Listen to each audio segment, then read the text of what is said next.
Seja bem-vindo de volta, eu sou a Tati Machado e nesse vídeo a gente vai bater um papo sobre como lidar com diagnósticos de doenças que não têm cura.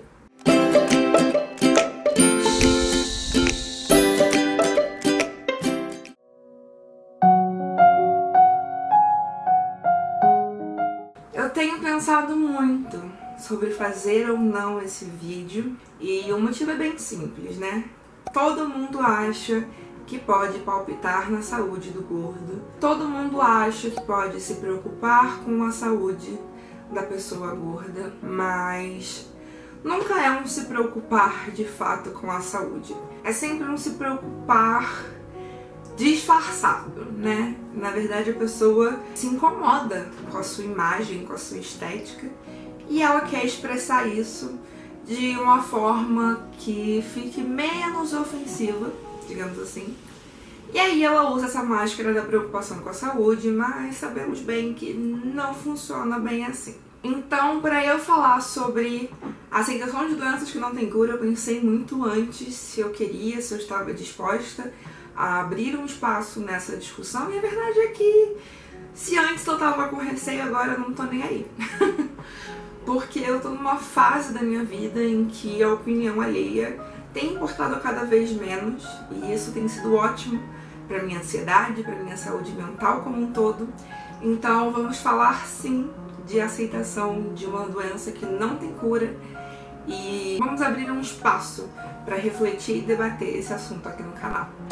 Quando eu tinha 15 anos, eu já tinha muito problema com endometriose, que eu ainda não sabia que era endometriose, e eu só vinha saber muito mais tarde.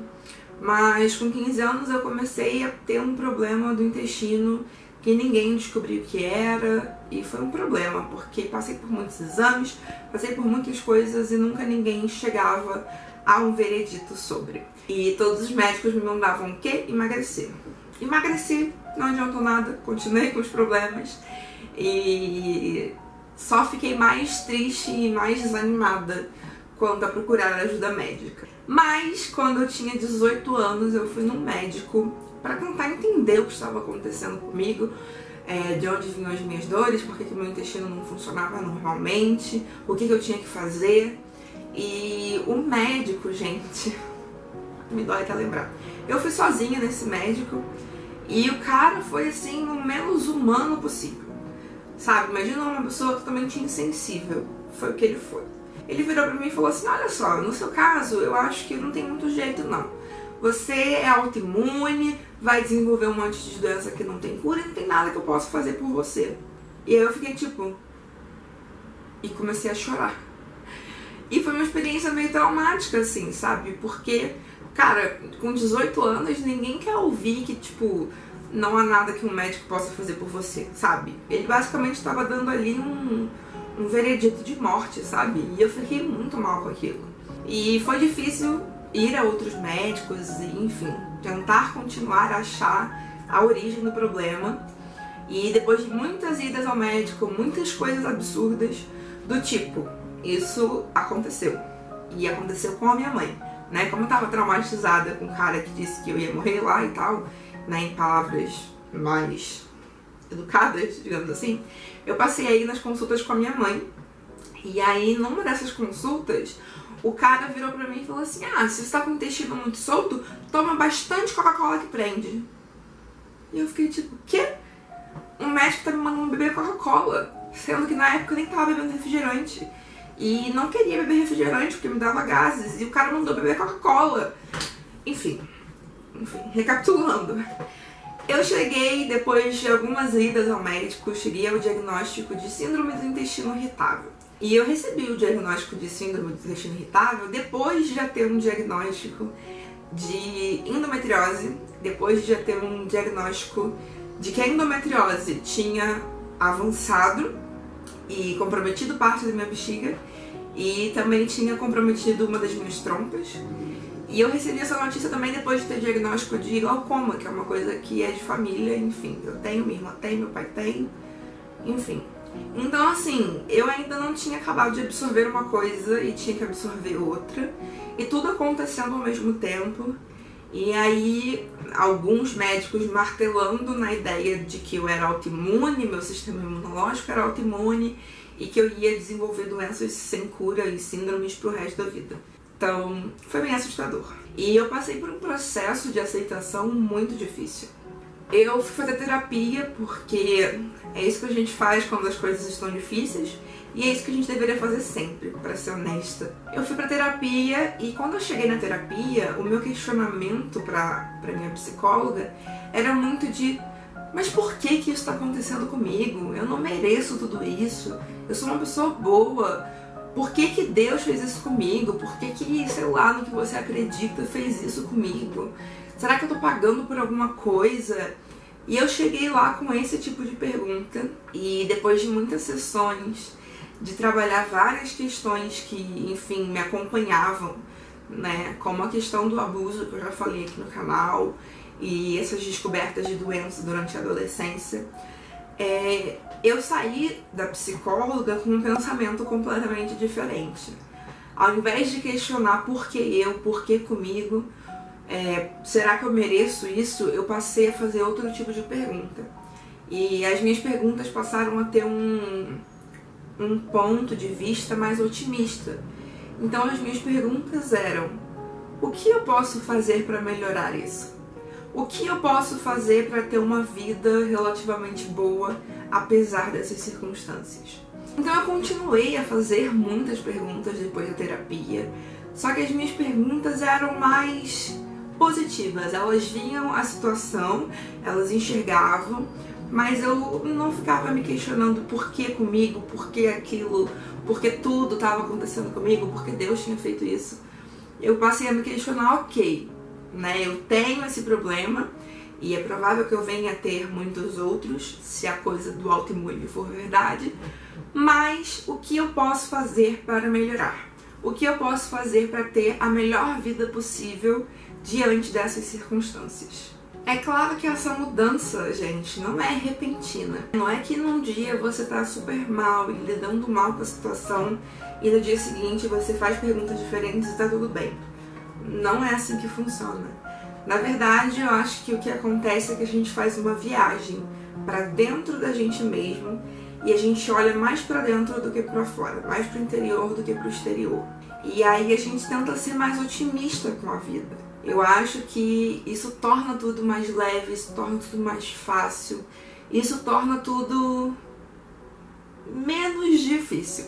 Porque quando você recebe o diagnóstico de uma doença que não tem cura, não tem uma garantia de que vai ser fácil. E provavelmente não vai ser fácil. Não tem como você lidar bem com uma coisa que não pode ser curada, com uma coisa que vai te acompanhar pro resto da vida e que vai te deixar mal em alguns momentos, sabe? Então o que eu acredito é que a gente aprende a conviver com essas dificuldades e a gente aprende a conviver com elas muito melhor e de forma muito mais saudável quando os nossos questionamentos são feitos também de forma mais empática e de forma mais positiva. Eu parei de querer entender por que acontecia comigo, por que eu, e eu passei a questionar realmente o que eu podia fazer para tornar a situação um pouco melhor. E desde que esse pensamento chegou, isso tem me ajudado muito, sabe? E conversar com outras pessoas que passam por problemas semelhantes ou que entendem um pouco você, eu percebi que isso também ajuda muito. Quando eu comecei no mercado editorial, eu tinha certo receio de falar das minhas limitações e de falar das minhas doenças, porque eu pensava: quem vai querer contratar ou, enfim, confiar a trabalhar numa pessoa que tem problemas, que pode estar mal amanhã ou pode estar mal boa parte do tempo, sabe? E já houve período em que eu fiquei mal e larguei a escrita, eu larguei as redes sociais um pouco, quem me acompanha sabe disso. Eu passei a priorizar a minha saúde e colocá-la sempre em primeiro lugar. Mas eu tinha medo de falar sobre isso abertamente porque eu achava que isso ia fechar portas pra mim, que as pessoas não iam entender e que eu ia perder oportunidades. Mas eu percebi que não. Isso faz parte de quem eu sou, isso faz parte de mim. E a pessoa precisa entender que eu sou um ser humano e que eu tenho sim problemas e que eles fazem parte do combo que eu sou. sabe? E se a pessoa quiser entender, bom. Se ela não quiser entender, o problema é dela. E eu passei a ficar de bem com isso, com essa ideia. Eu passei a ficar bem com essa ideia de que eu não tenho uma obrigação de dizer que estou bem ou fingir que estou bem o tempo todo. Recentemente eu conversei com a Guilherme e ela me fez, assim, em poucas horas de conversa, ela me fez ter uma perspectiva um pouco diferente de tudo que, enfim, eu tava passando, de tudo que eu tava vivendo. Eu nem sei se ela sabe que mudou isso em mim, mas ela mudou. Ela virou pra mim e falou assim, eu entendo isso. E sabe o que eu acho? Ah, se você tá passando mal, vai passando mal mesmo. E eu sempre tinha assim, eu tô passando mal, então acho melhor eu não ir, porque eu não vou estar legal, posso não ser, sabe, a melhor versão de mim com as pessoas, posso acabar desagradando alguém, mas cara, tá passando mal, se tiver dentro das suas condições, vai passando mal mesmo, sabe? Às vezes o ambiente acaba te ajudando a ficar melhor quando é um ambiente bom, acolhedor e positivo. E isso faz você testar os seus limites também, né? Você vê que você tá no controle da situação, apesar de tudo, né? Apesar das coisas que você não consegue controlar, apesar das doenças que você não consegue ter domínio, apesar disso você tá no controle da situação, né? Você decide se você pode, se você consegue, se você vai tentar. E isso é muito bacana, né? Então, Gui, se você assistir esse vídeo em algum momento, obrigada. Saiba que isso foi muito importante pra mim.